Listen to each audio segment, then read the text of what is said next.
అందరికీ నమస్తే మాస్టర్స్.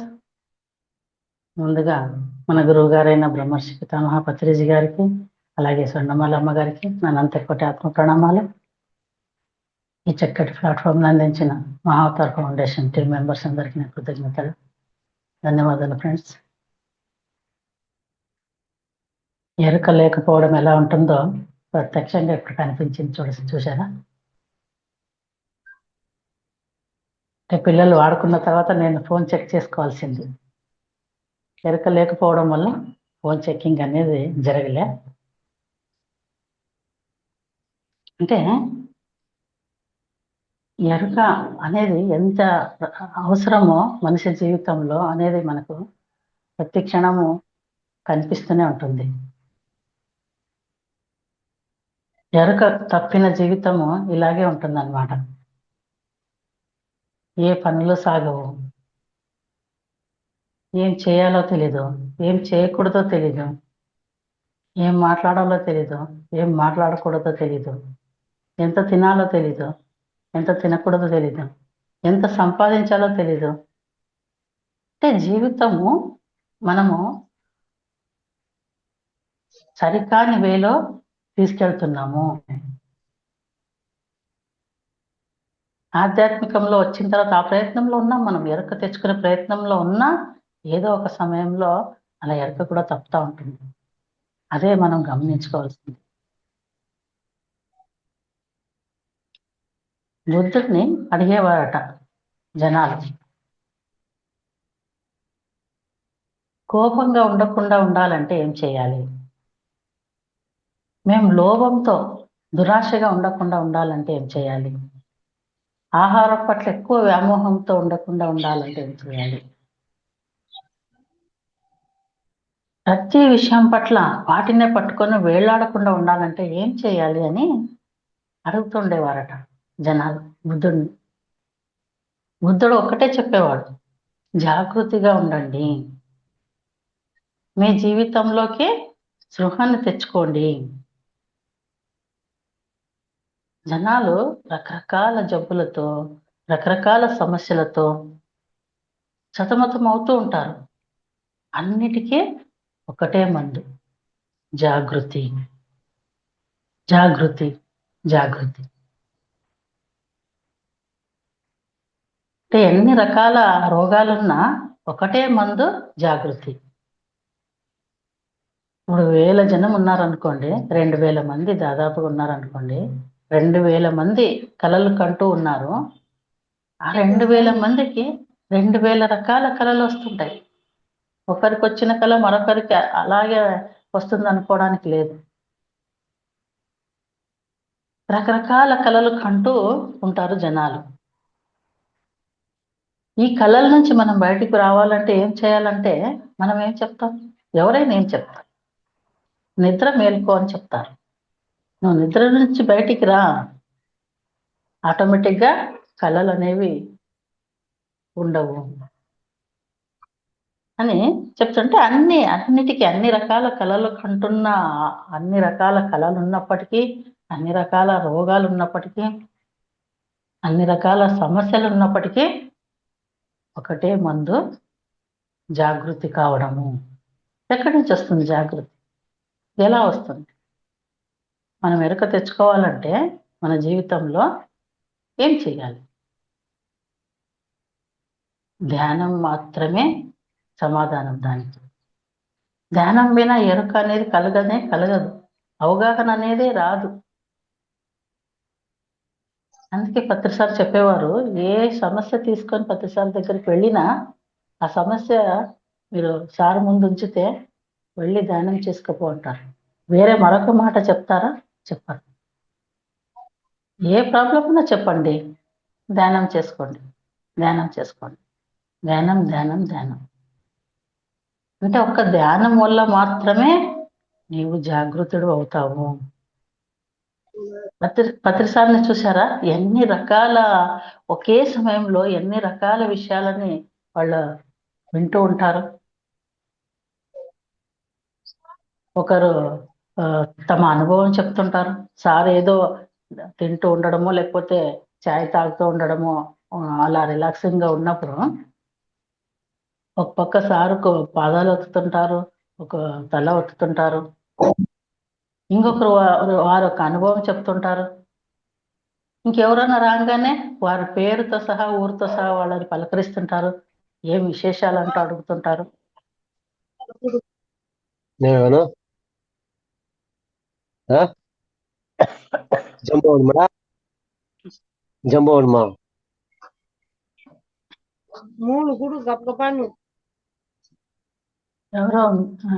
ఆన్మిట్ లో ఉన్నారు. మేడం ఒక్క నిమిషం ఆఫ్ చేసి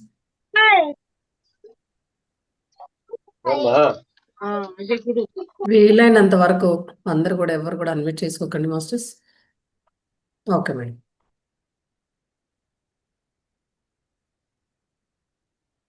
మేడం ఓకే. అలా ప్రతి ఒక్క విషయం పట్ల సారు ఎంత అవేర్నెస్ గా ప్రతి ఒక్కరు అంటే 10 రకాల విషయాల్ని ఒక్కసారిగా ఒకే సమయంలో వింటూ ఉంటారు. ఒక పక్క టీవీ చూస్తుంటారు. టీవీలో ఏదో క్రికెట్ లాంటివి చూస్తూ ఉంటే దాని గురించి కామెంట్ చేస్తుంటారు. ఇంకొక సమస్య ఎవరైనా కమిటీ మెంబర్స్ వస్తే వాళ్ళకు సంబంధించిన విషయాలు మాట్లాడుతాం. అంటే ఒకే సమయంలో 10 రకాల పనులు కూడా చేయగల ఆ ఒక ఎరుక, ఆ సమర్థత ప్రతిసార్లు మనం అందరం గమనించాం కదా. అంటే అంత ఎరుక రావడానికి మనం ఎంత సాధన చేయాలి. మనం సామాన్య జనాల్ని గమనిస్తే దేనికో పరుగు, ఎక్కడికి వెళ్తున్నారో తెలీదు, ఏం చేస్తున్నారో తెలీదు, ఎక్కడ చూసినా ఎప్పుడు చూసినా తింటూనే ఉంటారు. అందున ఈ మధ్యన చిరుతిళ్ళు ఎక్కువైపోయాయా? ఎక్కడ చూసినా ఆ చిరుతిళ్ళు మనకు బయట దొరుకుతున్నాయా? ఇంతకు ముందైతే మనం ఇంట్లోనే చేసుకునేవాళ్ళం. ఇప్పుడు అంత బయట అవకాశం ఉంది, బయట అందుబాటులో ఉన్నాయి అన్ని రకరకాల రుచులు. అవన్నీ నోట్లో వేసేసుకుంటూ ఎరుక లేకుండా తింటూ శరీరాన్ని అనారోగ్యం పాలు చేసుకుంటూ ఊబకాయంతో ఎలా ఉంటున్నారు? అసలు ఎందుకు, ఎక్కడ పరిగెడుతున్నారు, దేనికోసం పరిగెడుతున్నారు? క్షణము టెన్షన్తో అర్థం లేని పరుగు, విసుగు అనేది రావడం లేదు. జీవితంలో అంతకు మించినవి ఉన్నాయి, అంతకు మించిన ఆనందాలు ఉన్నాయి. ఆరోగ్యం అనేది ఉంది. ఆరోగ్యమే మహాభాగ్యం. నువ్వు ఎంత సంపద ఉన్నా నీకు నోట్లోకి కడుపు నిండా అన్నం వెళ్ళలేకపోతే ఇంకా ఆ సంపద తీసుకొని ఏం చేస్తాం? అందుకే అడిగేవారు బుద్ధుడికి కొంతమంది. ఆయన ఏం చెప్పేవారు? జాగృతులు కండి, నిద్ర నుంచి మేల్కోండి. మీరు దాన్ని జాగృతి అనొచ్చు, సాక్షిత్వం అనొచ్చు, శృతి అనొచ్చు, ధ్యానం కూడా అనొచ్చు. ఒకే మందు, వేలాది సమస్యలకు ఉన్నది ఒకే మందు. ధ్యానము అన్నా, శృతి అన్నా, సాక్షిత్వం అన్నా, జాగృతి అన్నా, ఎరుక అన్నా ఒకటి. ఆ ఎరుక కలిగి ఉన్నప్పుడే మన జీవితం సాఫీగా సాగిపోతుంది. ఏమాత్రం టెన్షన్ లేకుండా. మొట్టమొదట బుద్ధుడు ఎంతో మంది గురువుల్ని ఆశ్రయించి ఆయన రకరకాల సాధనలు గురువులు చెప్పిందంతా చేశాడు. అయినా ఏమాత్రం ఆయనకి సంతృప్తి కలగలే. అసలు ఇంకా గురువులను అడిగేవాడు, ఇంకేం చేయాలి, నాకు ఇంకా సంతృప్తి కలగడం లేదు, ఇంకేం చేయాలి అన్నప్పుడు వాళ్ళు విసుక్కునేవారట. మా దగ్గర ఉన్నదంతా ఇచ్చేసాం, ఇంకా నువ్వు వేరే గురువుని ఎత్తుక్కుంటూ వెళ్ళిపో, ఇంకా అంతకు మించింది మా దగ్గర లేదు. ఎందుకంటే మేమే ఆ ఒక తృప్తిని పొందలేదు, ఆ స్థితిని మేమే అందుకోలేదు. మాకు తెలిసింది ఎంతో అంతే చెప్పాము. ఇంకా అతను విసిగి వేసారి ఇంకా దుఃఖం ముంచుకొచ్చేసింది. ఏం చేయాలి? రాజ్యాన్ని వదిలేసి వచ్చాను, దేనికోసం వచ్చానో అది దొరకలేదు నాకు. అన్న ఆ స్థితిలో మొత్తం అంతా వదిలేసుకొని ఏమీ లేని ఆ స్థితిలో అలా ఉండిపోయినప్పుడు అతనికి ఆ శ్వాసను గమనిస్తూ అలా ఉండిపోయినప్పుడు ఒక్క రాత్రిలో జ్ఞానోదయం అయిందట. 7 రోజుల పాటు మౌనంగా ఉండిపోయాడట బుద్ధుడు. జ్ఞానోదయం పొందిన తర్వాత 7 రోజుల పాటు మౌనంగా ఉండిపోయాడు ఆయన. ఆయన ఏమనుకున్నాడంటే, నేను ఎంతో కష్టపడి ఈ స్థితికి వచ్చాను. నేను ఎన్ని రకాల వివరించి చెప్పినా ఏమాత్రము జాగృతం కాని వాళ్ళు ఎన్ని రకాలుగా చెప్పినా వాళ్ళు జాగృతులు కారు. నేను ఏమి చెప్పకపోయినా కూడా జాగృతులు అయ్యేవాళ్ళు ఉంటారు. అటువంటప్పుడు నేను ఎందుకు ఊరికే అనవసరంగా నోరు విప్పాలి, అనవసరంగా ఎందుకు శ్రమ పడాలి అని అనుకొని 7 రోజులు అలా ఉండిపోయాడట మౌనంగా. అతని ఆలోచన అంతా అదే. ఎరుకలోకి వచ్చి రావాలనుకునేవాళ్ళు, ఆ స్థితికి అందుబాటులో ఉండేవాళ్ళు ఏం చెప్పకపోయినా అలా చూడగానే ఎరుక అనేది వచ్చేస్తుంది. మేల్కుంటారు వాళ్ళు. కొంతమంది నిద్ర నటిస్తూ ఉంటారు. వాళ్ళకి ఎన్ని రకాలుగా చెప్పినా వాళ్ళు ఏమాత్రము మేల్కోరు. అటువంటప్పుడు నేను అనవసరంగా శ్రమ పడడం ఎందుకు అంటే అలా మౌనంగా ఉండిపోయినప్పుడు దేవతలు దిగి వచ్చారట. వాళ్ళు ఏం చెప్తున్నారంటే, 7 రోజుల పాటు మిమ్మల్ని మేము గమనించాము. నువ్వు నీ మనసును మేము చూస్తూ వచ్చాం, చదువుతున్నాము, నీ వాదననంతా మేము విన్నాము. నువ్వు మాట్లాడకుండానే మేల్కొనే ప్రజలు ఉన్నారు, ఓకే. నువ్వు మాట్లాడినా ఎన్ని రకాలుగా చెప్పినా మేల్కోకుండా ఉండే ప్రజలు కూడా ఉన్నారు. ఇందుకోసమే నువ్వు మౌనంగా ఉంటున్నావా? అయినా కానీ మేము దాని గురించి ఆలోచించి నీ దగ్గరికి వస్తున్నాం మేము. ఆ ఇద్దరి నడుమ ఉండేవాళ్ళు ఉన్నారు కదా. నువ్వు అనుకుంటున్న వాళ్ళు 99% ఉన్నారు, ఓకే. కానీ ఆ 1% మంది నువ్వు నీ ఒక జ్ఞానాన్ని విప్పితేనే, నువ్వు తట్టి లేపితేనే ఎరుకలోకి వచ్చే వాళ్ళు అంచున ఉన్నారు. ఆ 1% మందిని నువ్వు నిర్లక్ష్యం చేయలేవు. వాళ్ళు జన్మ జన్మలుగా సాధించుకొని సిద్ధంగా ఉన్నారు. వాళ్ళని టచ్ చేస్తే చాలు వాళ్ళు ఎరుక కలిగి ముందుకు వెళ్ళిపోతారు. అటువంటి వాళ్ళని నువ్వు ఎలా నిర్లక్ష్యం చేస్తావు? నువ్వు నోరు విప్పు. అసలు నువ్వేం చేస్తున్నావు? చాలా అరుదుగా మాత్రమే ఎవరైనా బుద్ధత్వాన్ని సిద్ధించుకుంటారు. భూమి తీవ్ర వాంఛతో ఉంది. దాహార్తితో ఉన్న ప్రజలు పరితపిస్తున్నారు. నీవు నీ ఒక జ్ఞానాన్ని విప్పాల్సిందే, నీ నోరు విప్పాల్సిందే. నువ్వు అటువంటి వాళ్ళని నువ్వు లెక్కలోకి తీసుకో. ఆ 1% ప్రజల్ని నువ్వు నిర్లక్ష్యం చేయొద్దు అని అన్నప్పుడు వాళ్ళ వాదనను అతను అంగీకరించాడు. కాబట్టి అతను మాట్లాడాల్సే వచ్చింది. చూసారా, జనాలు యా విధంగా ఉన్నారో ఇక్కడ అర్థమవుతుంది అన్నమాట. నిద్ర నటించే వాళ్ళు ఎక్కువ ఉన్నారు. అందరికీ తెలుసు ధ్యానం ఏమి ఇస్తుంది అనేది అందరికీ తెలుసు. జీవితాన్ని ఆనందం వైపు నడిపిస్తుందని అందరికీ తెలుసు. ఆరోగ్యం వైపు నడిపిస్తుందని అందరికీ తెలుసు. దుఃఖం లేని జీవితాన్ని మనకి ఇస్తుంది అని అందరికీ తెలుసు. అయినా నిద్ర నటిస్తూ ఉన్నారు. అందుకోసమే బుద్ధుడు అలా మౌనంగా ఉండిపోవాల్సి వచ్చింది. ఇదే ఆలోచించాడు. దుఃఖం నుంచి బయటపడే మార్గం తెలిసినా కూడా నిద్ర నటిస్తూ ఉన్నారు అంటే మరి అటువంటి వాళ్ళని ఏ విధంగా నేను బయటికి తేగలను? నేను వృధా ప్రయాస కదా అని చెప్పేసి అలా మౌనంగా ఉండిపోవడం జరిగింది బుద్ధుడు. కానీ ఎప్పుడైతే దేవతలు వచ్చి అతనికి మొరపెట్టుకున్నారో ఆయన మాట్లాడాల్సి వచ్చింది. ఇక్కడ పిరమిడ్ సొసైటీలో ఉండి ఇప్పుడు ఆధ్యాత్మిక చింతనలో ఉండే ఆ 1% ప్రజలమే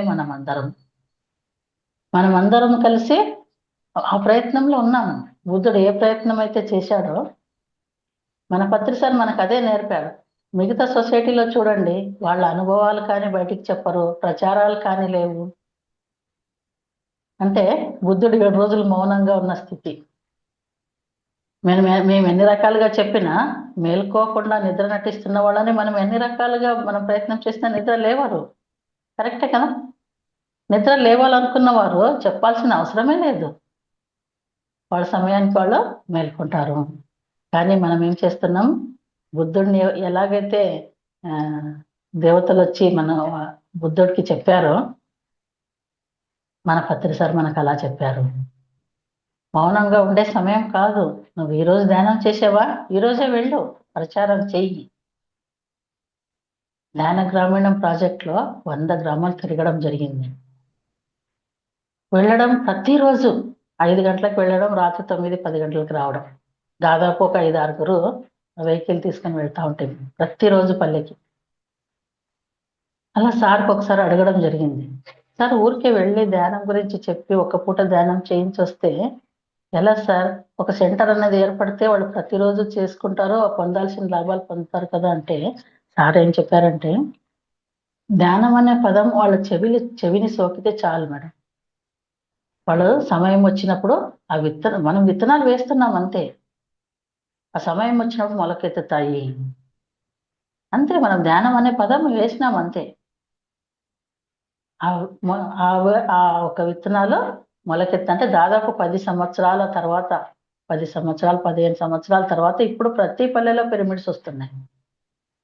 ఆ పిరమిడ్స్ కి మనం క్లాస్ ఇవ్వడానికి వెళ్ళినప్పుడు వాళ్ళు ఏం చెప్పేవారంటే, అప్పుడు మీరు వచ్చారు కదా ధ్యానం, అప్పటి నుంచి మేము చేసుకుంటున్నాం గుళ్ళోనో లేకపోతే ఇంట్లోనో ఎక్కడో ఒక చోట. ఈరోజు మనము పిరమిడ్ కట్టుకొని ఇంతమందిని కలిసి చేసుకుంటున్నాము. ఆ మాట విన్నప్పుడు ఎంత ఆనందం కలుగుతుంది. అప్పుడు సార్ చెప్పిన విషయం గుర్తుకొస్తుంది అనమాట. మనం విత్తనాలు వేస్తున్నాం అంతే, సమయం వచ్చినప్పుడు మొలకెత్తుతాయి.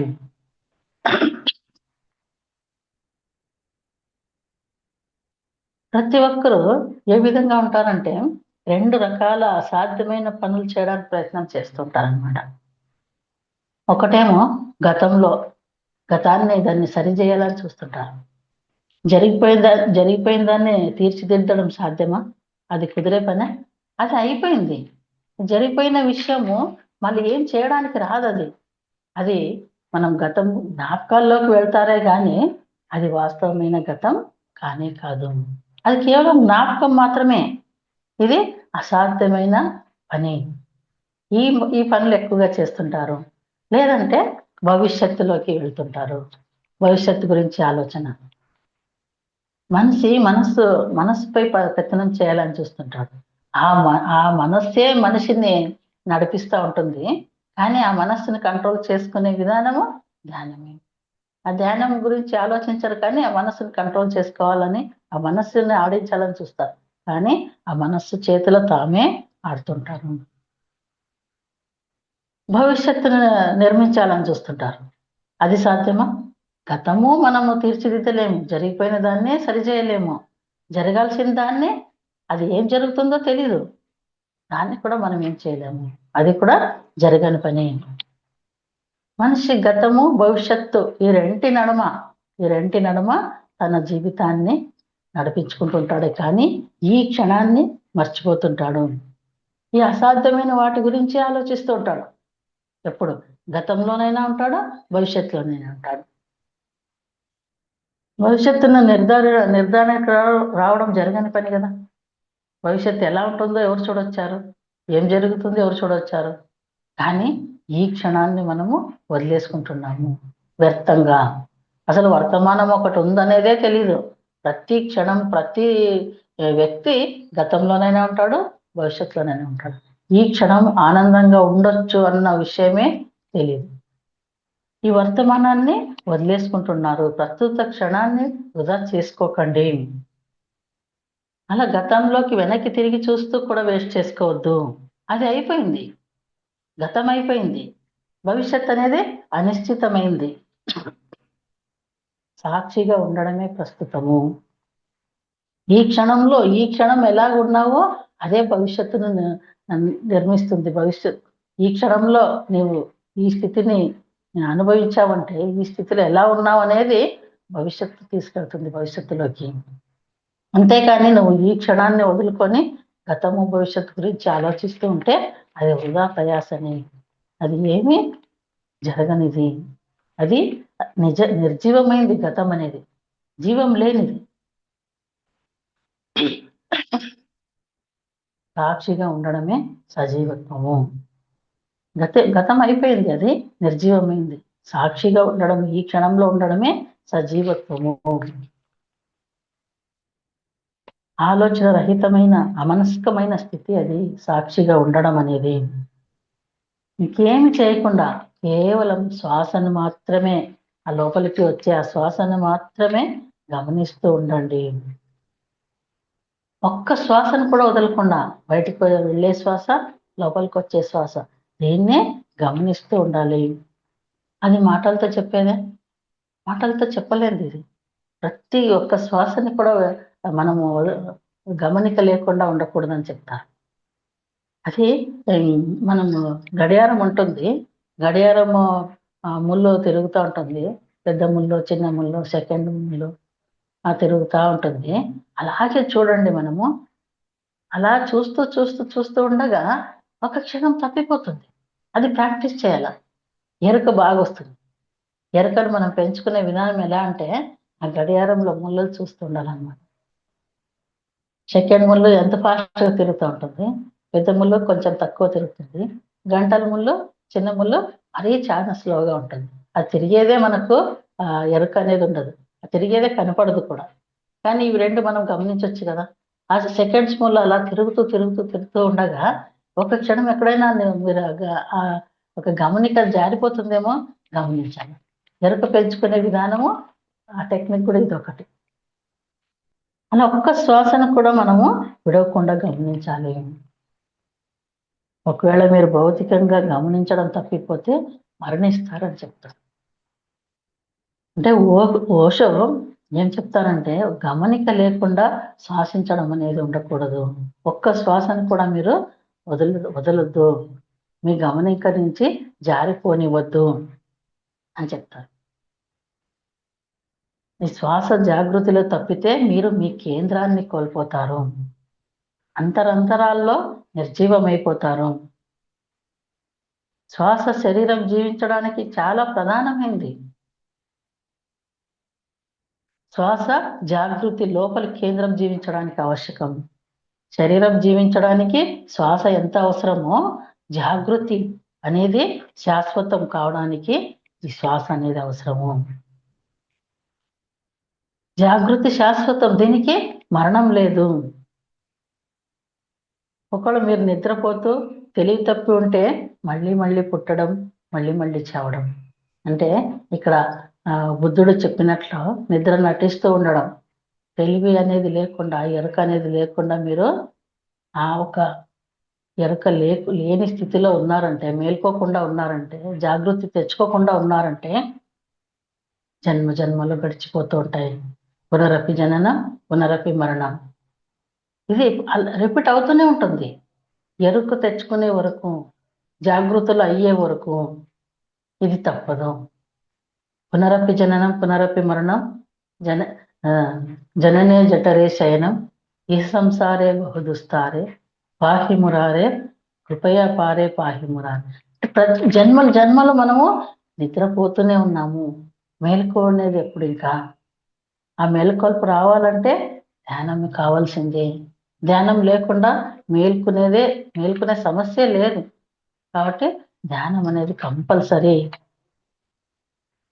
మళ్ళీ పుట్టడం, మళ్ళీ చావడం, మళ్ళీ పుట్టడం, మళ్ళీ చావడం. ఎన్ని జన్మలు గడిచిపోతావో, ఎన్ని జన్మల నుంచి మనం వచ్చామో, ఇప్పుడు మేల్కొనే ప్రయత్నంలో ఉన్నాం మనం. ఈ ఒక్క క్షోభ నుంచి బయటికి రావాలంటే, ఆ క్షోభను తప్పించుకోవాలంటే పూర్తిగా చురుగ్గా, మెలకువగా మారాల్సిందే. మీ చైతన్యంలోకి మీరు ఎత్తుకి పై ఎత్తుకి అధిగమిస్తూ అనుభవంలోకి రావాల్సిందే. అవన్నీ అనుభవంలోకి తెచ్చుకోవాల్సిందే. ఆ ఒక్క జాగరూకతతో ఉన్నప్పుడు మాత్రమే స్పష్టత అనేది ఉంటుంది. ఎందుకంటే మీరెంత జాగృతగా, ఎంత ఎక్కువ జాగృతతో ఉంటారో అంత మీ అంతరంగా ఆ ఒక తొందర, ఆ ఒక టెన్షన్ అనేది తగ్గుతుంది. ఎరుకలో ఉన్నప్పుడు మాత్రమే ప్రశాంతత అనేది ఉంటుంది. ఆ ఒక టెన్షన్, ఆ తొందరపాటు, ప్రతి విషయంలోనూ తొందరపాటుతనము, అవన్నీ తగ్గుతాయి. మీరు ఎక్కువగా నాజూకుగా గౌరవంగా సుందరంగా తయారవుతారు. ఎందుకంటే గమనిస్తున్న కొద్దీ మీ యొక్క వాగుడుకాయ మనస్సు వదలడం తగ్గిస్తుంది. ఎందుకంటే వాగడానికి ఉపయోగించే శక్తి గమనికలోకి మారింది.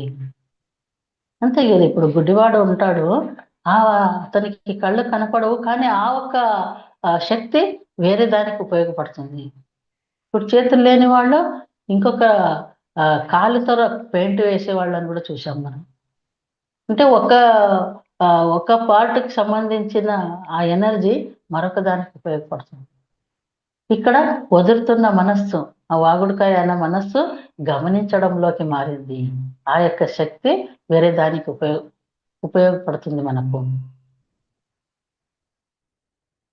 ఆ విధంగా మనము గమనించాల. అదే శక్తి ఇంకా ఎక్కువ శక్తి, ఇంకా జాగరూకతలోకి మారుతూ ఉంటుంది. మనస్సుకి ఎలాంటి ఆహారం దొరకదు, ఎలాంటి బలం దొరకదు. మనం మనసుకి అందిస్తున్నాం మనం రకరకాల విషయాలని, రకరకాల బయట విషయాలని, ఇన్ఫర్మేషన్స్. అందుకనే అది అంత బలంగా తయారై ఈ మనిషిని ఆడిస్తా ఉంది. దానికి ఏమాత్రం మనం ఎనర్జీ ఇవ్వలేదనుకోండి, ఆ శక్తి గమనికలోకి మారుతుంది. అది ఎప్పుడూ అరుస్తూనే ఉంటుంది. అలా చెయ్యి, ఇలా చెయ్యి, అలా ఉండు, ఇలా ఉండు, వాళ్ళు అలా ఉన్నారు, వీళ్ళు ఇలా ఉన్నారు. అది ఎంచుతూనే ఉంటుంది. కంపేర్ చేస్తూనే ఉంటుంది. చూడు, వాళ్ళ దగ్గర అన్ని రకాల వస్తువులున్నాయి, నీ దగ్గర ఏం లేవు, నువ్వు తెచ్చుకోపో. కంపేర్ చేస్తూ ఉంటుంది, పోల్చుకుంటూ. లేకపోతే ఇతరులను ఎంచుతూ ఉంటుంది, జడ్జి చేస్తూ ఉంటుంది. ఇలా రకరకాలుగా మనిషిని ఆడిస్తూ ఉంటుంది మనస్సు. దానికి ఇవ్వాల్సిన ఆ శక్తిని మనం గమనించడంలో, ఆ మనస్సుకి మనం ఏమి ఇస్తున్నాము, అది ఏం చెప్తా ఉంది, నేను ఏం చేయాలి, అది సరైన సలహాలు ఇస్తా ఉందా, ఇలాంటివన్నీ గమనిస్తున్నప్పుడు దానికి పోవాల్సిన ఆ ఎనర్జీ నువ్వు గమనించే దాంట్లో పెడుతున్నావు. అప్పుడు మరింత ఎరుకని నువ్వు సంపాదించుకుంటూ ఉంటావు. తినేటప్పుడు మనం ఎంత తింటున్నాం, నాకు అవసరమైనంత తింటున్నానా, ఎక్కువగా తింటున్నానా, ఏం తింటున్నాను, సరైన ఫుడ్ తీసుకుంటున్నానా, సరికానిది తీసుకుంటున్నానా, ఇది గమనించుకున్నప్పుడు మనకు అవసరమైనంత మాత్రమే సరైంది తీసుకుంటాం. మాట్లాడేటప్పుడు ఏం మాట్లాడుతున్నాం, మనం ఇతరులతో ఏమైనా మాట్లాడుతున్నప్పుడు సరైన మాట వస్తా ఉందా, సరికాని పదాలు వస్తున్నాయా, హార్ష్గా మాట్లాడుతున్నామా, సున్నితంగా మాట్లాడుతున్నామా, మన మాటల వల్ల ఇతరులకి బాధ కలుగుతుందా, సంతోషం కలుగుతుందా. ఇలా గమనించుకున్నప్పుడు మన మాట తీరు కూడా మారిపోతుంది. ఇలా ప్రతిదీ గమనించడంలోనే మనము ఎక్కువ సమయము శక్తి పెట్టినప్పుడు అనవసరమైన విషయాల పట్ల ఆ ఒక ఎనర్జీ పోదు. అప్పుడు ఆ మనసుకి మనం బలం ఇవ్వము. కాబట్టి అది సైలెంట్ అయిపోతుంది. రాంగా నిదానంగా మన ఎరుక పెరిగే కొద్దీ అది సైలెంట్ అయిపోతుంది. ఆ వాగుడుకాయ మనస్సు వాగడం ఆపేస్తుంది. మన ఆలోచనలు నిదానంగా నెమ్మదిగా ఇవన్నీ పలచబడతాయి. మీ ఆలోచనలు నశిస్తున్న కొద్దీ మీలో స్పష్టత పెరుగుతూ ఉంటుంది. అప్పుడు మనస్సే అద్దంలా మారిపోతుంది, ప్రతిదీ మనకు చూపిస్తుంది. ఎప్పుడైతే మనం ఎరుక అనేది వచ్చినప్పుడు ఆటోమేటిక్గా మనకు ప్రతిదీ చూపిస్తుంది అద్దంలో. అద్దంలో నీ ప్రతిబింబం ఉన్నట్టుగా ఎలా చూపిస్తుందో అలా చూపిస్తుంది. నువ్వు మాట్లాడుతుంటే నువ్వు సరైన పదాలు మాట్లాడు, సరికాని మాటలు వస్తున్నాయా ఆపేయి అన్నట్టుగా మనకు మన ఇంట్యూషన్ అప్పుడే చెప్పేస్తుంది, వద్దు, అవసరం లేదు, ఇలా. అప్పుడు ప్రతి దాన్ని మనం ఇలా కంట్రోల్ చేసుకుంటూ మన ఎరుకను పెంచుకుంటూ ఉంటే ఎంత సంతోషంగా ఉంటారు. ఎప్పుడైతే స్పష్టత అనేది వస్తుందో అప్పుడు పరమానందం అనేది వస్తుంది. దుఃఖానికి మూల కారణం అయోమయమే, బ్రహ్మానందానికి పునాది స్పష్టతే. జాగరూకతయే జీవితం అని తెలుసుకున్నప్పుడు మరణం లేదని తెలుసుకుంటారు. శరీరానికే మరణం. ఆ ఎరుక అనేది కలిగినప్పుడు పుట్టినప్పుడు ఎలాగో మనకు ఎరుక లేకుండా జన్మించాము. కానీ మరణం అనేది ఎరుకతో మరణిద్దామంటారు ఓషో గారు. మన చావు మన ఎరుకతో ఉండాలి. ఎరుక లేకుండా అపస్మారక స్థితిలోకి వెళ్ళిపోతారు చాలా జనం. భయంతో స్పృహ లేకుండా ఉంటారంట చనిపోయే సమయంలో. అంటే చావు భయం అనేది ఎలా ఉంటుంది చూడండి. ప్రతి ఒక్క ప్రాణికి ఉంది చావు భయం అనేది. భయం లేని వ్యక్తి లేడు. కానీ మరణ భయం లేకుండా ఉండడం అంటే ఎరుకలో ఉండడమే. జాగరూకతలో ఉన్నప్పుడు మాత్రమే మరణ భయం అనేది ఉండదు. ఆ ఎరుకతోనే మనం మరణించాలి. మన మరణం కూడా మన ఎరుకలో జరగాలి. పుట్టినప్పుడు ఎలాగో ఎరుక లేదు.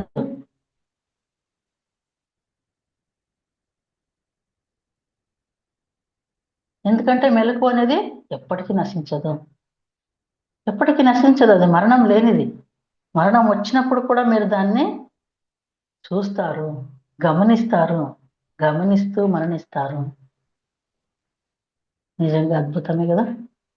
మన మరణాన్ని మనం చూస్తూ మన శ్వాసని వదలడం అనేది అద్భుతమైన విషయమే. అది అలాంటి ఎరుక తెచ్చుకోమంటారు ఓషో గారు. జాగరూకత మాత్రం మరణించదు. నీ శరీరం మరణించవచ్చు, జాగరూకత మరణించదు. అక్కడ మీ శరీరం మాయమవుతుంది, మట్టిలోకి కలిసిపోతుంది. కానీ మీ జాగరూకత, మీ గమనిక మిగిలి ఉంటుంది. ఈ సృష్టి యావత్, ఈ జగత్ సృష్టి యావత్ మొత్తంలో ఓ భాగం అయిపోతుంది. అది జగత్ సంబంధమైన చైతన్యంగా మారిపోతుంది. దీన్నే అహం బ్రహ్మాస్మి, నేను ఈ జగత్ సృష్టి చైతన్యాన్ని, నేనే ఆ సత్యాన్ని. సృష్టి యావత్తు విస్తరించి ఉంటుంది. అది మిమ్మల్ని మీరు మేల్కొల్పడానికి పూర్తి ప్రయత్నం చేయకపోతే ఏమీ జరగదు. ఏం జరుగుతుంది? మళ్ళీ జన్మకు వస్తాం, అంతే కదా. పునరపి జననం పునరపి మరణం అనేది ఉంది కదా. ఇక్కడతో అంతం లేనే లేదు. అలా ఎన్ని జన్మలైనాయో లెక్కే లేదు. ఎరుక లేకుండా ఎన్ని జన్మలు తీసుకున్నామో. ఎప్పుడైతే ఎరుక తెచ్చుకుంటామో మళ్ళీ భూలోకానికి వచ్చే అవసరమే ఉండదు. అందుకే మీరు ప్రయత్నం చేయండి, పూర్తి ప్రయత్నం చేయండి. సగం సగం ప్రయత్నాలు వ్యర్థం. దండగా మనస్ఫూర్తిగా చేయాలి. ఒక చిన్న కథ చెప్పుకుందాం మనం. ఒక వ్యక్తి సత్యాన్వేషణకై బయలుదేరతాడు. తన గ్రామం నుంచి సత్యాన్ని వెతుకుతూ బయటకు వస్తాడు. తన గ్రామం దాటి బయటకు వస్తాడు. గ్రామం బయట ఒక చెట్టు కింద ఒక సన్యాసి, ఒక మాస్టర్ ఉంటాడు. ఒక ధార్మికమైన వ్యక్తి ఒక చెట్టు కింద కూర్చొని ఉంటాడు. అతని దగ్గరికి వస్తాడు ఆ అన్వేషి. నేను ఒక నిజమైన గురువు కోసం అన్వేషిస్తున్నాను. అసలైన గురువు యొక్క లక్షణాలను చెప్పండి. అసలైన గురువు ఎలా ఉంటాడో అతని యొక్క లక్షణాలు చెప్పండి అంటే ఆ వ్యక్తి ఏం చెప్తాడంటే చాలా సులభంగా వర్ణన ఇస్తాడు ఆయన. ఒక వ్యక్తి ఇలాంటి చెట్టు కింద కూర్చొని ఉంటాడు, ఇలాంటి భంగిమలోనే కూర్చొని ఉంటాడు ఆయన.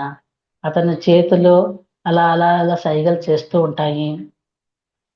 అలా ఉన్న ఆ వ్యక్తిని నువ్వు కనుక్కో, అతనే అసలైన గురువు అని నీకు అర్థమైపోతుంది అని చెప్తాడు. అతను సరే అని చెప్పేసి వెళ్ళిపోతాడు. ఆ జిజ్ఞాసు అన్వేషించడానికి వెళ్ళిపోతాడు. అతను మొత్తం భూమండలం అంతా తిరుగుతాడు. దాదాపు 30 సంవత్సరాలు పడుతుంది. 30 సంవత్సరాల పాటు అతను భూమి అంతా తిరిగి ఎన్నో ప్రాంతాలు, ఎన్నో ప్రదేశాలు, ఎంతో మంది గురువుల్ని కలుసుకుంటాడు. అయినా కూడా అసలైన గురువుని అతను కనుక్కోలేకపోతాడు. ఎంతమంది గురువుల్ని చూసినా అసలైన గురువు అతను అని అతను అసలైన గురువులు కాదు వీళ్ళు అని ఒక నిర్ణయానికి వచ్చేస్తాడు అనమాట. ఇంకా పూర్తిగా అలసిపోతాడు. 30 సంవత్సరాల పాటు తిరిగి తిరిగి తిరిగి పూర్తిగా అలసిపోయి ఇంకా తన స్వగ్రామానికి తిరిగి వస్తూ ఉంటాడు. తన గ్రామానికి తిరిగి వస్తూ ఉన్నప్పుడు అతను ఎంతో ఆశ్చర్యానికి లోనవుతాడు. ఎందుకంటే తన గ్రామం నుంచి బయటకు వచ్చినప్పుడు ఏ చెట్టు కింద ఉన్న వ్యక్తిని అడిగాడో అక్కడే చూస్తాడు అతను. అదే వ్యక్తి, అదే వృద్ధుడు ఆ చెట్టు కింద అదే భంగిమలో కూర్చొని ఉంటాడు. అప్పుడు ఇతను వెళ్ళి అతని పాదాలను పట్టుకొని, ఇతనే నా అసలైన గురువు అని చెప్పేసి అతని పాదాలు పట్టుకుంటాడు వెళ్ళి. ఎందుకంటే అతను చెప్పింటాడు కదా గురువు యొక్క లక్షణాలు, ఇలాంటి చెట్టు కింద కూర్చొని ఉంటాడు, ఇలాంటి భంగిమలోనే ఉంటాడు, ఇలా సైగలు చేస్తూనే ఉంటాడు అని చెప్పేసి. నేను 30 సంవత్సరాల క్రితం వచ్చి మిమ్మల్ని అడిగినప్పుడు మీరు ఇలాంటి లక్షణాలే చెప్పారు. నేను గుడ్డివాడినైపోయాను. నేను చూడలేకపోయాను. అదే భంగిమ, అదే సైగలే, అవే హావభావాలే. అసలైన గురువు మీరు. నాకు మీరు మొదట చెప్పాల్సింది.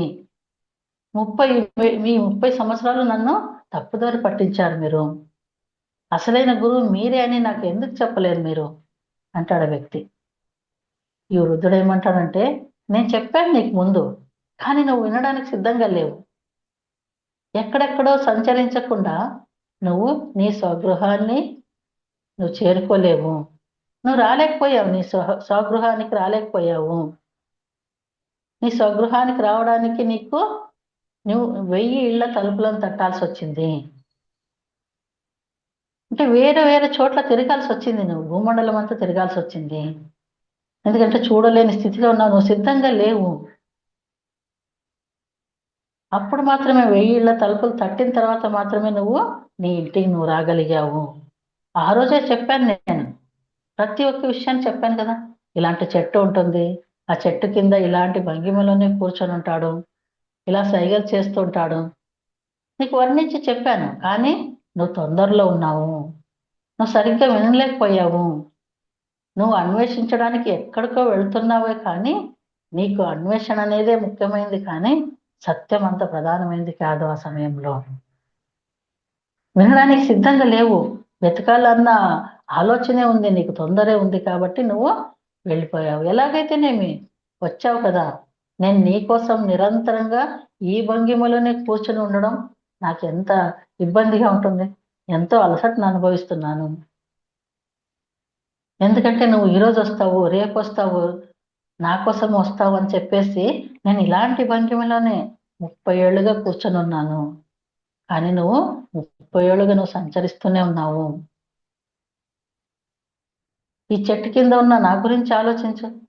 ఇలాంటి ఒకే భంగిమలో నువ్వు ఈరోజు వస్తావు అంటే ఇలాంటి భంగిమలోనే ఉన్నాను, ఇలా సైగలు చేస్తూ ఇలాగే ఉన్నాను. నేను అనుకుంటున్నాను, ఒకవేళ నువ్వు రాకముందు నేను మరణిస్తే నీకోసం ఎదురు చూస్తున్నాను, నేను నిరీక్షిస్తూ ఉన్నాను. ఎట్లయితేనేమి ఇప్పటికైనా నువ్వు వచ్చావు.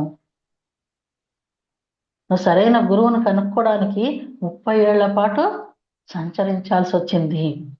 అది నీ సొంత తప్పిదమే, కానీ నా తప్పు కాదు. ఎందుకంటే గురువు ఎప్పుడూ ఇక్కడే ఉంటాడు, నువ్వు ఉన్న చోటే ఉంటాడు. మీ జీవితంలో ఎన్నోసార్లు ఏం జరుగుతుందంటే, దగ్గరగా ఉన్నదాన్ని మీరు చూడలేరు. దూరపు కొండలను ఉన్నప్పుడు ఆ దూరపు విషయాలే దృష్టిలోకి వస్తాయి, కానీ దగ్గరవి చూడలేకపోతారు అని ఆ గురువు చెప్తాడు. అంతే ప్రతి ఒక్కరూ. ఇంట్లోనే గురువు ఉండొచ్చు, కానీ శిష్యుడు సిద్ధంగా లేకపోతే గురువు ఇంట్లో ఉన్నా కూడా కనపడడు. అంతే ప్రతి ఒక్కరు జీవితంలో జరుగుతున్నది ఇంతే. మనము మన ఇంట్లో వాళ్ళని గుర్తించము. మన ఇంట్లోనే ఉండొచ్చు గురువులు, ఎక్కడెక్కడ వెతుకుతూ వెళ్తారు. దూరపు కొండలను అనుకు కదా, అవి మనల్ని బాగా ఆకర్షిస్తాయి, దూరాన ఉండే విషయాలు. అలా వెతుకుతూ 30 సంవత్సరాల పాటు తిరిగి విసిగి వేసారిపోయి ఇంటికి వస్తే ఇంటి దగ్గరే గురువు కనపడ్డాడు, అసలైన గురువు. ఆ విధంగా బుద్ధుడు కూడా ఎంతో మంది గురువుల్ని కలిశాడు. విసిగి వేసారిపోయి అన్నిటినీ వదిలేసుకొని అలా ఉండిపోయినప్పుడు జ్ఞానోదయాన్ని పొందాడు. అలా ఉంటుంది అన్నమాట. ఆ విధంగా మనము ప్రయత్నం చేయాలి. ప్రయత్నం చేయాలంటే దగ్గర ఉన్నదాన్ని, అందుబాటులో ఉన్నదాన్ని వదిలేసి ఎక్కడెక్కడో తిరగాలని కాదు. ఇప్పుడు మరింత అందుబాటులోకి వచ్చేసాయి. మన ఇంట్లోకి వచ్చేసాయి. ఎక్కడికి వెళ్ళాల్సిన అవసరం లేదు. మనం ఇంట్లో పనులు చేసుకుంటూ ఆహ్, భోజనం చేస్తూ, టిఫిన్‌లు చేస్తూ ఇవన్నీ కూడా మనం తెలుసుకుంటున్నాం ఈరోజు. అలా మీరు ప్రయత్నము సంపూర్తిగా చేయండి. సగం సగం ప్రయత్నాలు చేయొద్దు. అది వ్యర్థమే. అది దండగే. మనస్ఫూర్తిగా చేయాలి ఏది చేసినా. 100 డిగ్రీల సెంటీగ్రేడ్‌లో మరగాలి. మనం బియ్యం కడిగి అలా ఊరికే అలా పొయ్యి మీద పెట్టి తీసేసామంటే అన్నం అవుతుందా? అది ఉడకాలి. కొంత సమయం దానికి ఇవ్వాలి. అలా ఈ శరీరాన్ని మనం బాగా ఉడకాలి. బాగా మరగాలి. ధ్యానం చూసారా? ధ్యానము మనం ఎంత డీప్‌లోకి పోయినట్లంటే మన లోపల వేడి ఎలా పుడుతుంది? అలా వేడి పుట్టాలి. లోపల ఉడకాలది. నీ కర్మ ప్రక్షాళన జరగాలంటే లోపల ఉడకాలది. ఆవిరి పైకే వెళ్తుంది. నీరు పల్లానికి ప్రవహిస్తుంది. అలా మీ తెలివి తప్పిన స్థితి కిందికి పోతుంది. చైతన్యం పైకొస్తా ఉంటుంది. ఊర్ధ్వం మరి అంతర్ముఖం 2 సమానార్థకమే. అధోముఖం మరి బహిర్ముఖం ఏకార్థం. అంటే 2 ఒక్కసారిగా ఒకే టైంలో జరుగుతా ఉంటుంది. ధ్యాన స్థితి మనం అంతర్ముఖం అవుతూ ఉంటే తెలివి లేని ఆ ఒక ఎరుక లేని స్థితి అలా వెళ్ళిపోతూ ఉంటుంది బయటికి. ఒక ఏక సమయంలో జరుగుతా ఉంటుంది. చైతన్యం అంతర్ముఖం అవుతుంటుంది. అపస్మారకం బయటికి వెళ్ళిపోతుంది. ఒకే సమయంలో జరుగుతూ ఉంటాయి ఇవన్నీ. ఇతరుల పట్ల మనకు ఉండే విషయాలేమంటే, ఇతరులతో పోల్చుకుంటూ, జడ్జ్ చేస్తూ, ప్రాపంచిక విషయాల పట్లనే ఇష్టంగా ఉంటారు. మన ఇష్టం గాని, మన శ్రద్ధ గాని, మన ధ్యాస గాని ఇతరుల పైనే ఉంటుంది. ఇది చీకటిలో పడేస్తుంది. నిన్ను చీకటిలోనే ఉంచుతుంది. నీ బాహ్యాన్ని సృష్టిస్తుంది. బహిర్ముఖుల్ని చేస్తుంది. చైతన్యం అనేది అంతర్ముఖుల్ని చేస్తుంది. లోతుల్లోకి, లోతుల్లోకి మరింత లోతుల్లోకి తీసుకెళ్తుంది. అంటే ఒక చెట్టు ఎలాగైతే ఆకాశానికి ఎదుగుతూ ఉంటుందో, పైకి పైకి ఎదుగుతూ ఉన్నప్పుడు భూమిలో దాని వేర్లు కూడా సమానంగా కిందికి వెళ్ళిపోతూ ఉంటాయంట. అది ఎంతెంత లోతుకి ఏర్లు పోతా ఉంటే అంతంత స్ట్రాంగ్‌గా అయిపోతా ఉంటుంది. అంత దృఢంగా అయిపోతా ఉంటుంది. ఇప్పుడు చెట్టేమో ఆకాశానికి ఎదుగుతుంటుంది. అలా చైతన్యం అనేది నిన్ను ఎంతెంత నువ్వు లోతుల్లోకి తీసుకెళ్తా ఉంటుందో, నీ తెలివిలేనితనము, నీ సరికాని విషయాలు, అనవసరమైన గుణాలు ఇవన్నీ బయటికి వెళ్ళిపోతుంటాయి. ఆ తెలివిలేని అపస్మారకమైన ఆ తెలివిలేనితనం. నువ్వెంత నీ చైతన్యం, నీ అంతర్ముఖం ఎంతెంత అయిపోతుంటే 2 ఏక సమయంలోనే జరుగుతా ఉంటాయి. ఎలాగైతే చెట్టు వేళ్ళు లోపలికి పాతుకుపోతూ ఉంటే, దృఢంగా తయారవుతూ అది చెట్టు ఎదుగుతా ఉంటుందో, నీ చైతన్యం అనేది నువ్వు అంతర్ముఖం అయ్యే కొద్దీ నీ యొక్క దృఢత్వము అనేది ఉంటుంది. సరికాని విషయాలన్నీ అలా వెళ్ళిపోతూ ఉంటాయి.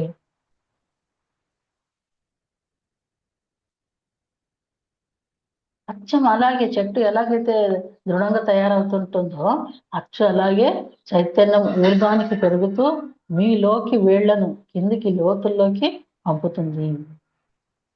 ఆ విధంగా ఒక చెట్టు ఎలాగైతే అచ్చం అలాగే మీలో కూడా ఆ స్థితి జరుగుతూ ఉంటుంది. మీరు ఎంతెంత అంతర్ముఖ ఊర్ధ్వ స్థితిలో మీరు పెరుగుతూ ఉండగా సరికాని విషయాలన్నీ అలా వెళ్ళిపోతూ ఉంటాయి. ఒక సాధువును ఒక వ్యక్తి బయటకొచ్చిన తర్వాత మొహం మీద ఈడ్చి కొడతాడన్నమాట. ఎందుకంటే ఆ సాధువు ఆ రోజు ఉదయమే ఒక ప్రవచనం చెప్పాడు. ఒక చెంప చూపిస్తే మరొక చెంప ఇమ్మని. ఒక చెంప మీద ఎవరైనా కొడితే మరొక చెంప చూపిమ్మని. చూద్దామని చెప్పేసి బయటకొచ్చిన తర్వాత ఒక వ్యక్తి చూద్దాం ఇతను ప్రవచనం ఇచ్చాడు కదా! చూద్దామని చెప్పేసి ఒక చెంప మీద కొడతాడు. అలాగే జీసస్ ఆ సాధువు ఏం చెప్తాడంటే ఉదయం చెప్పిన ప్రవచనానికి కట్టుబడి మరొక చెంప చూపిస్తాడు. ఆ చెంప మీద కూడా మళ్ళీ ఈడ్చి కొడతాడు ఆ వ్యక్తి.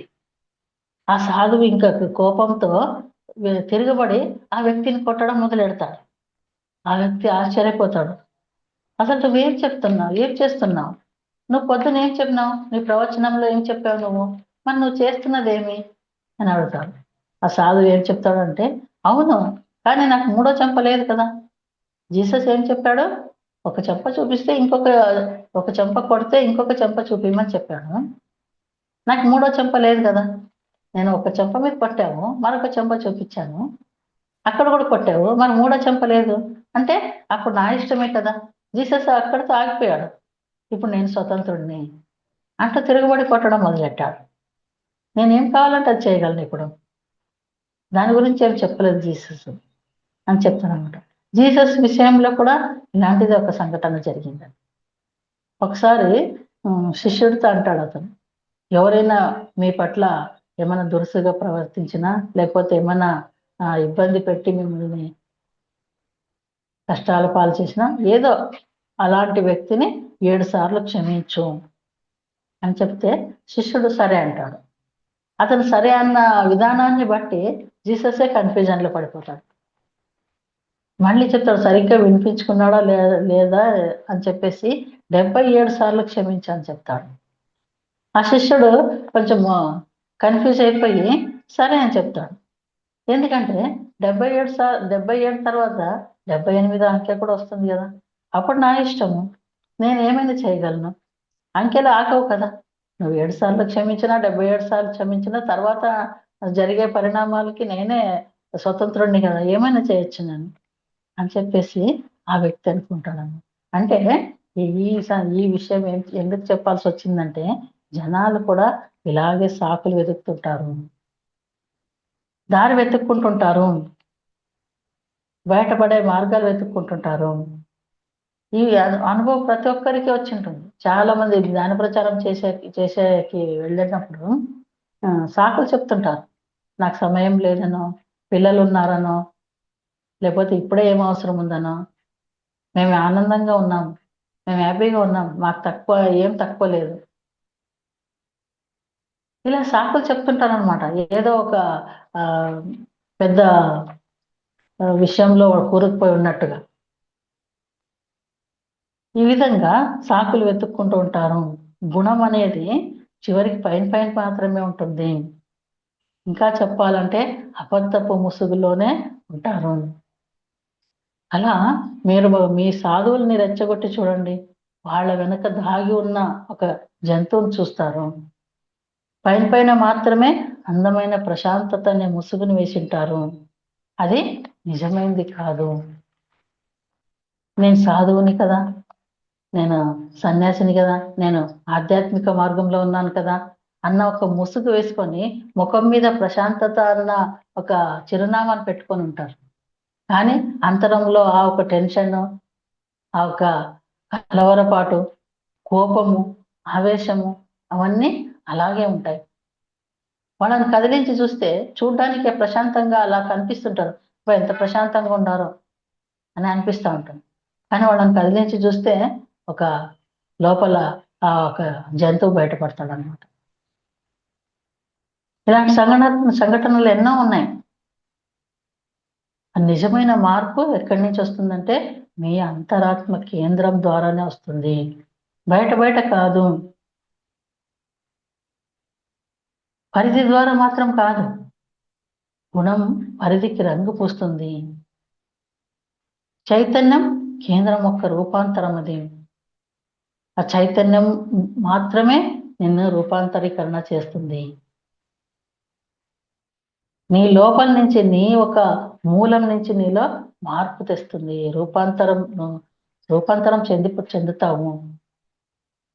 ఆ చైతన్యాన్ని పెంపొందించుకునే మార్గమే ధ్యానము.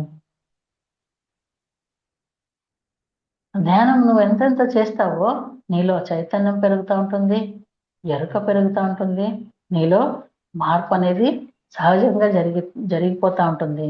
పైన పైన మార్పు కాదు అది. పైన పైన కనిపించేది అది కానే కాదు. అవి నిజమైన మార్పు కాదు అది. ఏ క్షణమైతే మీరు మీ తప్పుల్ని చూడడం మొదలెడతారో అప్పుడే అవి ఎండుటాకుల్లో రాలిపోతాయి. ప్రతి ఒక్కరు ఎదుటి వాళ్ళల్లోనే గమనిస్తుంటారు తప్పులు. వాడు అలా ఉన్నాడు, ఇలా ఉన్నాడు, ఇది చేశాడు, అది చేశాడని. మనలో 190 తప్పులుంటాయి. వాటి గురించి ఏమాత్రం మనం ఆలోచించము. ఎప్పుడైతే మనలో మనం ఇతరులని ఏ విధంగా అయితే ఏ విషయం పట్ల అయితే ఎంచుతున్నామో, జడ్జి చేస్తున్నామో, ఆ విషయాలు నాలో ఏమన్నా ఉన్నాయా అని గమనిస్తున్నప్పుడే అవి వెళ్ళిపోతాయి. ఇంక చేయాల్సింది ఏముండదు. దాన్ని చూస్తే చాలు అలా. మీ లోపాల గురించి ఎరుక ఉండడమే కావాల్సింది. ప్రతి ఒక్కరు ప్రాక్టీస్ చేయాల్సింది ఇది. మనం ఇతరుల్లో లోపాలు వెతుకుతున్నామంటే ఆ లోపం నాలో ఏమన్నా ఉందా అని గమనించుకోవాలి ఫస్ట్. ఎప్పుడైతే గమనిస్తామో ఆ లోపం మన నుంచి ఆటోమేటిక్గా వెళ్ళిపోతుంది. ఆ ఎరుకలో ఆ పొరపాట్లు మాయమైపోతాయి. కరిగిపోవడం మొదలైతాయి అవి. ఎరుక లేకుండా, స్మృతి లేకుండా ఉంటేనే తప్పులు జరిగిపోతూ ఉంటాయి. మీరు మారాలని ప్రయత్నం చేసినా కూడా ఆ తప్పుని మరో రకంగా చేయడానికి ప్రయత్నం చేస్తారు. అన్ని రూపాల్లోనూ, అన్ని పరిమాణాల్లోనూ కూడా వస్తుంటాయి. అన్ని రకాలుగా ఆహ్, తప్పులు చేయడానికి ప్రయత్నం చేస్తుంటారు. మనం మారాలనుకుంటున్నా కూడా వేరే రకంగా. ఎన్నో రకాల దారులు తెలుసు కదా మనకు. ఆ దారుల్లో ఆ పొరపాట్లు చేయాలని చూస్తారు. ఎందుకంటే మీ లోపల మీరు తప్పుగా చూడరు వాటిని. ఇతరుల్లో తప్పులు కనిపిస్తాయి కానీ ఆ తప్పులు మీలో ఉన్నాయా అనేది ఆ ఎరుక అనేది మీకుండదు. అవతల వారు మీకు చెప్పొచ్చు. ఎందుకంటే వారికి కనపడతాయి మీ తప్పులు. మీరు ఇతరుల తప్పులు ఎలాగైతే చూస్తున్నారో మీ తప్పులు వాళ్ళకి కనిపిస్తుంటాయి. నీలో ఆ తప్పు ఉందని వాళ్ళు చెప్పొచ్చు. అందుకే ప్రతి ఒక్కరూ తమ గురించి తాము చాలా అందంగా తేటలతో ఉన్నామని, చాలా నీతివంతంగా ఉన్నామని, ధర్మశీలతతో ఉన్నామని, ఎంత సాధుత్వంగా ఉన్నామని అనుకుంటూ ఉంటారు ప్రతి ఒక్కరు. ప్రతి ఒక్కరు అలాగే అనుకుంటుంటారు. నేను నిజాయితీ పరుడిని. ఏ విషయం గురించన్నా వచ్చినప్పుడు మాట, నేనెప్పుడు ఏ తప్పు చేయలే. చాలా నిజాయితీ పరుడు. కానీ ఇది ఎందుకొచ్చిందో నాకు తెలీదు. ఈ కష్టం ఎందుకొచ్చిందో నాకు తెలీదు. నేనెప్పుడు ఏ పొరపాటు చేయలే. ఎందుకంటే మనలో ఉన్న ఆ పొరపాట్లు మనకు తెలియవు కదా! అవి చూడాలని అనుకోవడం లేదు మనం. మనలో ఎన్నో లోపాలున్నాయి. మనం ఇతరుల్లో ఏది చూస్తున్నామో అంతకు రెట్టింపు లోపాలు మనలో ఉన్నాయి. ఎప్పుడైతే ఆ ఇతరుల్లో చూసి ఆ గమనికని మన వైపుకి మనం తిప్పుకున్నామంటే మనలో ఏ లోపం ఉంది అది ఆటోమేటిక్‌గా అది వెళ్ళిపోతుంది. కారణం చాలా సహజం. ఎందుకంటే మీరు ఇతరుల వాస్తవాలనే చూస్తారు. మరి మీ గురించిన కల్పనల్ని మీరు మోస్తుంటారు. అందుకే జాగృతులు కండి. జనాలు అందరూ అంతే. ఇతరులను మాత్రమే గమనిస్తారు. వాళ్ళు తమని తాము గమనించాలని ఎప్పటికీ తాపత్రయపడరు. మనము మన పట్ల ఎరుక తెచ్చుకోవాలంటే మనల్ని గమనించుకోవడం మనం మొదలెట్టాలి. దానికోసం తాపత్రయపడాలి. ఎదుటి వాళ్ళు ఏం చేస్తున్నారు? ఏం ధరించారు? వాళ్ళు ఏం సంపాదిస్తున్నారు? ఏం నగలు కొన్నారు? వాళ్ళు కార్లలో తిరుగుతున్నారా? ఎన్ని బిల్డింగ్‌లు కట్టుకున్నారు? ఈ విషయాల పట్ల వాళ్ళ సంపాదన, హంగులు, ఆర్భాటాలు ప్రతి ఒక్కరూ ఇవే పరిశీలిస్తున్నారు. ఆ పరిశీలన ఇతరులపై నుంచి తీసేసి మీ లోపలి ఆలోచనలపై పెట్టండి. మీలో ఉన్న మనోవికారాలపై పెట్టండి. చిట్ట చివరకు గమనించే వారిపై గురిపెట్టాలి. ఇవన్నీ గమనిస్తున్నది ఎవరు? ఆ దాని మీద గురిపెట్టాలి. నిద్రపోతుంటాము. ఉదయం లేచాక నేను గాఢ నిద్రపోయాను. మరి గాఢ నిద్రపోయినప్పుడు గమనిస్తున్నది ఎవరు?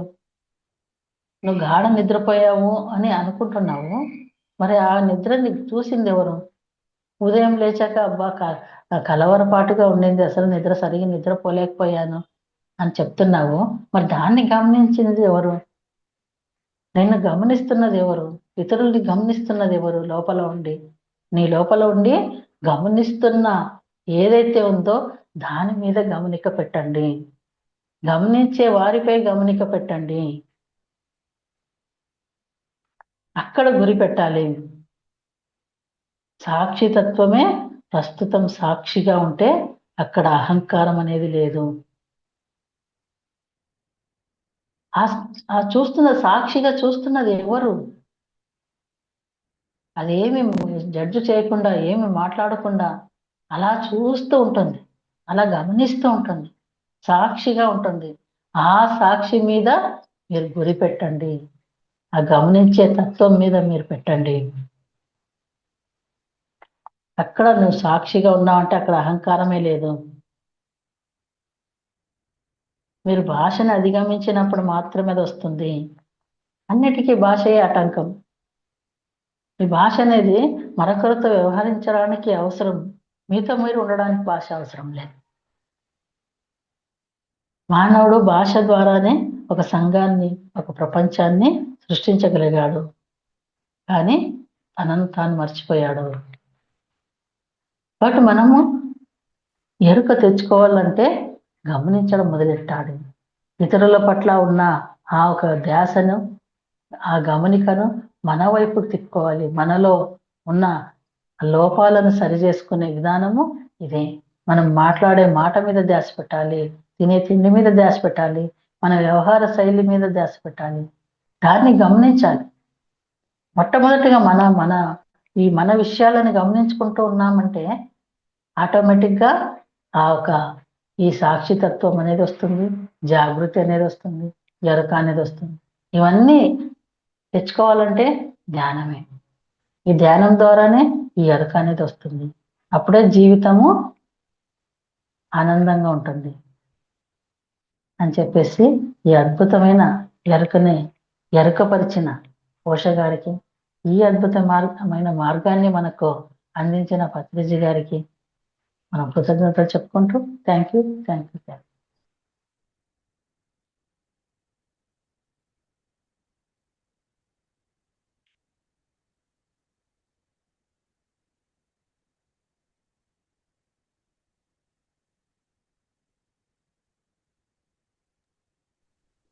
మేడం. ఎరుకతో జీవించడం ఎలా అనేది చాలా చక్కగా అద్భుతంగా వివరించారు. Thank you so much madam. ఆ ఎరుకను కోల్పోతే అంటే ఎన్ని రకాలై మనము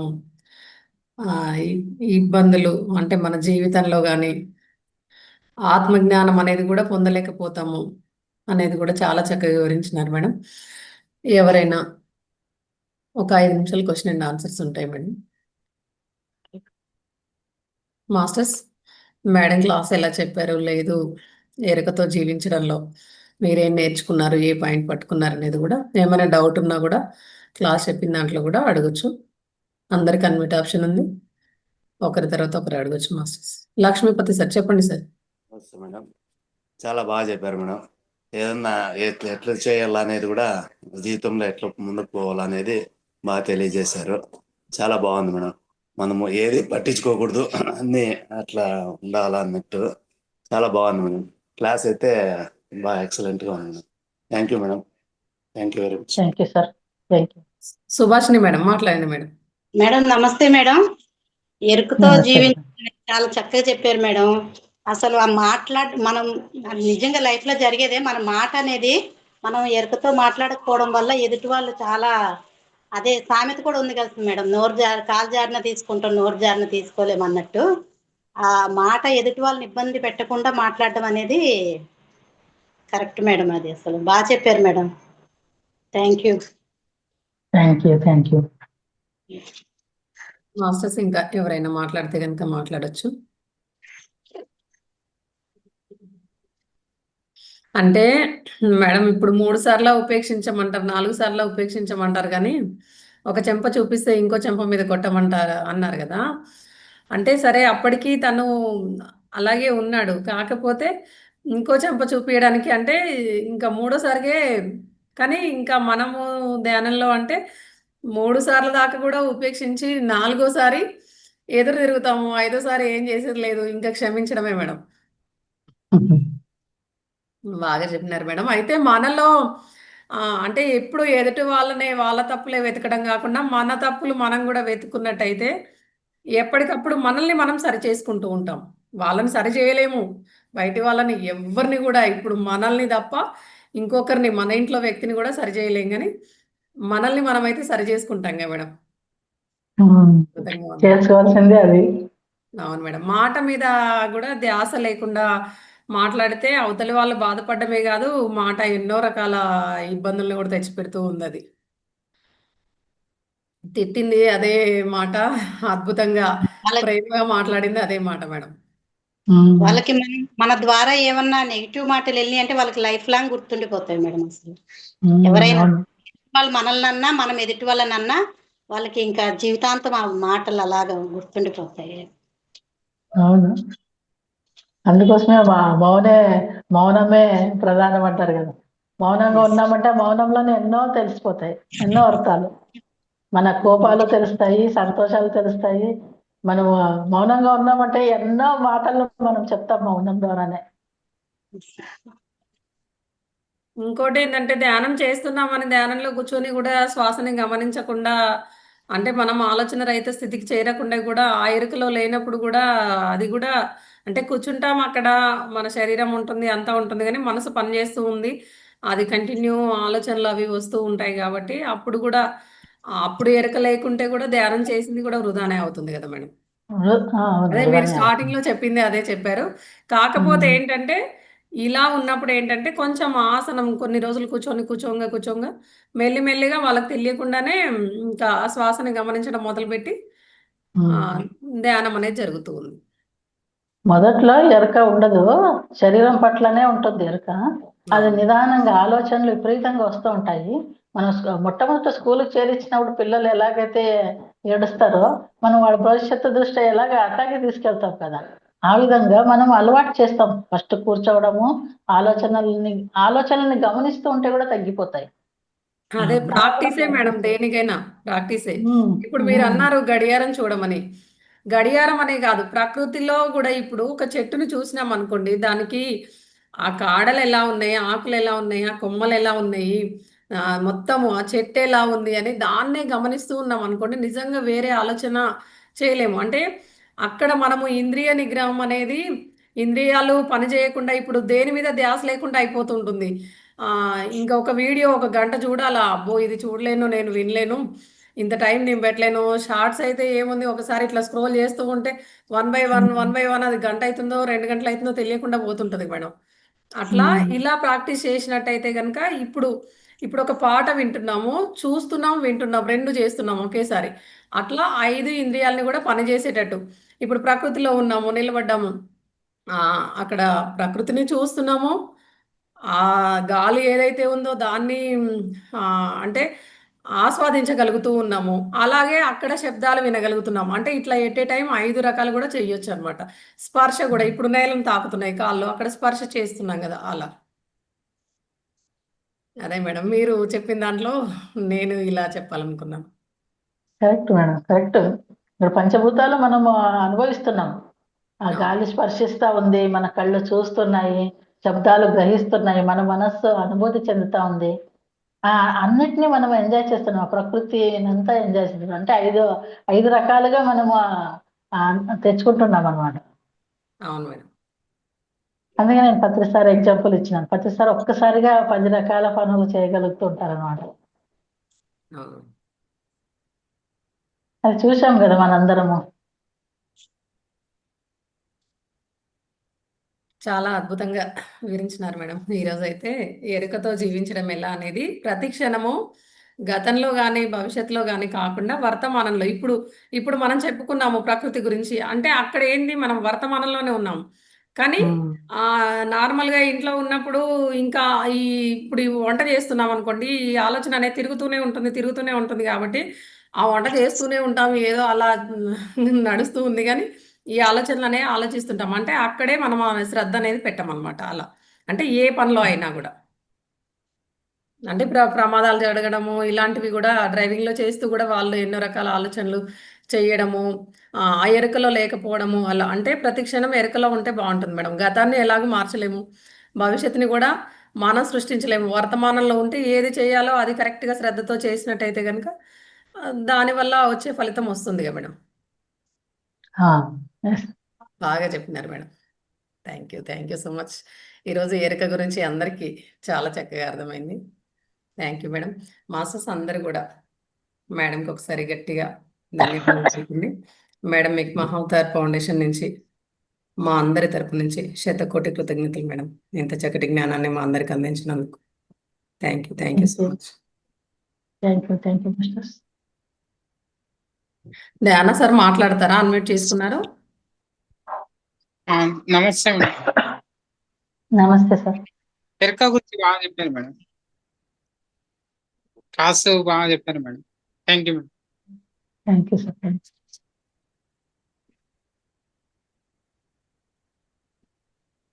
మాస్టర్స్ ఎవరైనా మాట్లాడితే కనుక అన్మ్యూట్ చేసుకోండి. లేదు అంటే మనము సెషన్ అనేది క్లోజ్ చేసుకుందాము. Thank you madam. Thank you so much. Thank you. Masters అందరం కూడా మళ్ళీ 11 గంటల క్లాస్లో కలుసుకుందాము. అంతవరకు సెలవు. ధన్యవాదాలు. Thank you.